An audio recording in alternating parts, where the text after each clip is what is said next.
a mom of 7, and this is why I chose home birth over hospital birth 7 times. I've chosen to give birth at home 7 times, not because I'm brave, but because as a healthy, low-risk woman, home birth made the most sense for me and my family.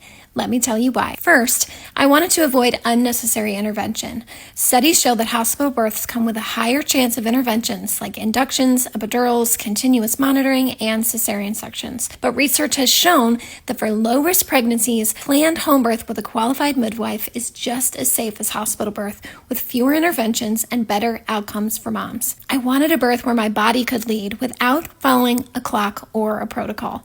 Second, I wanted to choose who was at my birth. In a hospital, I didn't want to be told who could come in or be interrupted by a rotation of strangers walking into the room. Research shows that when a woman has consistent, uninterrupted birth support by a trusted, familiar person, her labor is shorter and less painful. By choosing home birth, I was able to choose my team, which included my midwife, my husband, and my doula. With babies 2 through 7, my children were also invited to be present, along with a trusted person to take care of them during labor. Birth is intimate, and I believe women deserve to feel safe and supported by people they trust. Third, I wanted to avoid medication. Women have been giving birth for thousands of years without medication. Avoiding epidurals and narcotics reduces risks for moms, like longer labors, assisted deliveries, and drops in blood pressure, and a higher chance of induction, often leading to a C-section.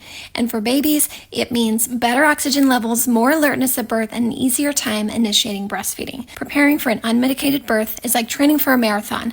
And no, you don't get a trophy, but you do get a drug-free baby and the satisfaction of accomplishing what you set out to do. Fourth, I wanted to give birth where I'm most comfortable, at home. The sights, sounds, smells, the freedom to move, eat, rest, and labor in my own space at my own pace, it all impacts how labor progresses. Oxytocin, the hormone that fuels labor, flows best when we feel calm and safe. And for me, that place was never a fluorescent lit hospital room.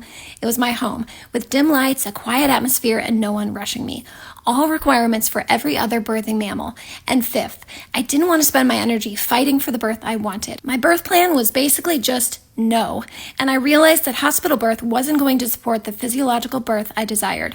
Too many women are pressured into a birth they never wanted and aren't given enough time or information to make informed decisions.